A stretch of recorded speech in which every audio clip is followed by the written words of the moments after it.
Some of you may remember Adam Sandler of Saturday Night Live fame and his skit about comparing Jesus as the king of the universe with Elvis Presley, the king of rock and roll. And he commented that Jesus said, "Love your neighbor." And Elvis said, "Don't be cruel." Jesus was part of the Trinity. Elvis's first band was a trio. Jesus said, "I am the good shepherd." Elvis at one time dated Sybil Shepherd.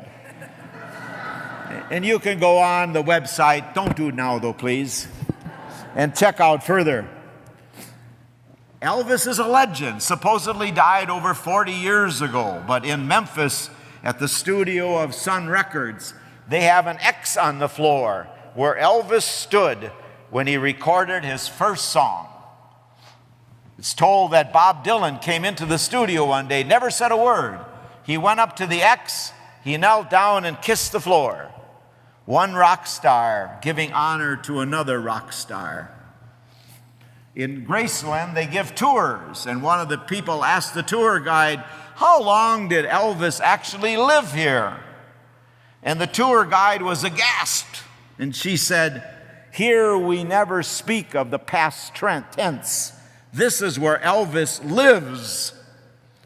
And many of his followers, maybe some of them are you, they play and sing his songs, they dress up, impersonate him, they carry on all his paraphernalia, and in their lives, Elvis lives. Think about it. We're Christians. Does Jesus live in our lives as Elvis does in the lives of his followers? That's our challenge. That in our lives, that we make it our ultimate concern to bring about the message of Jesus. As I commented at the beginning, what has happened in Christianity, and I think it's the fault of organized religion, our own especially, that we have privatized the message of Jesus. Many of us older folks can remember way back in our catechism class, what's the goal of life? And some of you could quote it with me, to save our soul.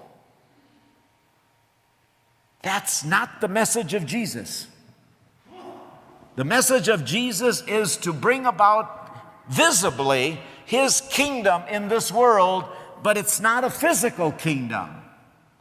To bring about his values lived out through us. If people don't know that you and I are Christians, by the way we live our lives, we're not doing our job.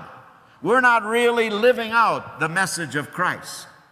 Do we really stand up for what Jesus taught and all of his teachings, or do we get along by just going along with everything else in society? Everybody worships something or somebody. We all do. What is the most important thing in your life? That's what you worship. Whether it's a person or whether it is an object, everybody worships something. Oh, it could be our appearance or our bank account or maybe some other person or our country or some scientific, historical truth or the people around us, our peers, our neighbors, our co-workers.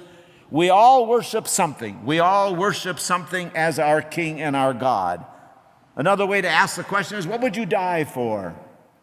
But I think the harder question is, and I'm not making fun of those who have given their life for certain causes, but I think the harder question is, what are we willing to live for?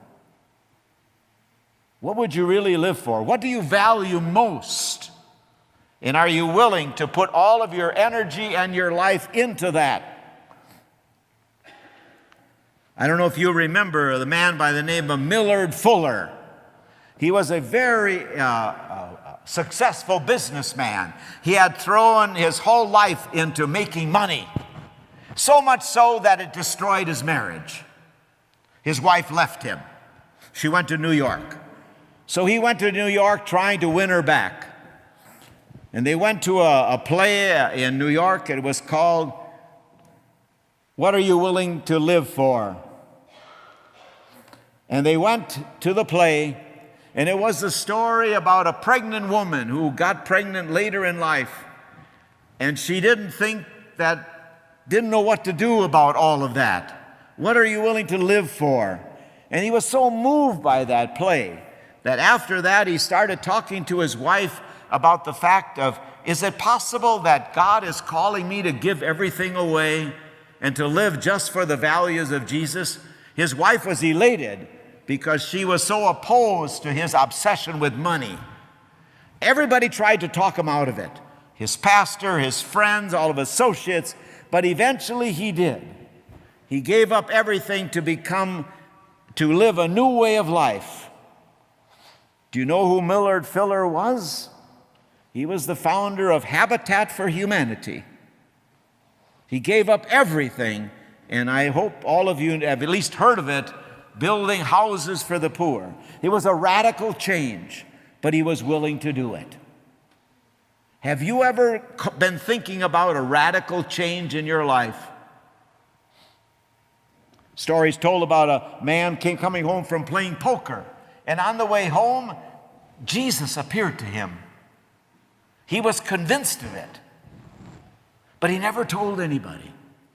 About 10 years later, he talked about this with his pastor.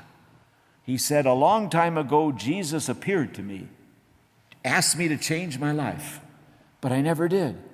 And I never told anybody till I'm telling you, he said. And the pastor says, why? Because he said, I was so scared that if I actually told somebody, I would have to do it. Have you ever experienced that? That God was calling you to do something, but you were so scared of what it might mean that you wouldn't do it. I've often thought about being a missionary, but I'm too scared to do it. I don't want to give up my air conditioning or my microwave.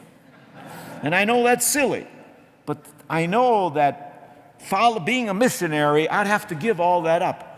Are we willing to give up what maybe God is calling us to do? That's the challenge. Now, to bring the kingdom of God into this world. And again, it's not a kingdom physically. It's not a kingdom of power or possessions or privilege or prestige. All of those people that are seeking those items, whether it's us or we see that in others, are not following the kingdom of God. The kingdom of God is one in which we are empowered to share what we have with others, even to the point of self-sacrifice. Why? Because that's what Jesus did.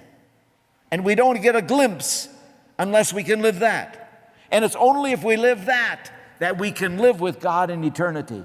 The goal primarily is not to save our soul, it's to transform the world, and by that process, we will be brought into the eternal kingdom. If we don't bring the kingdom here, we'll never get to the kingdom there. But we need Christ. I'm told that there's an art gallery in Berlin where a famous artist by the name of Adolf Menzel painted a picture of King Frederick of Germany with his generals. But what he did is he painted all the generals around the sides first, and he was going to paint the king in the middle. And before he got to the king, he died. And they have mounted that picture, which has a lot of generals, but no king. Is that us? Or do we make visible that Jesus is our King?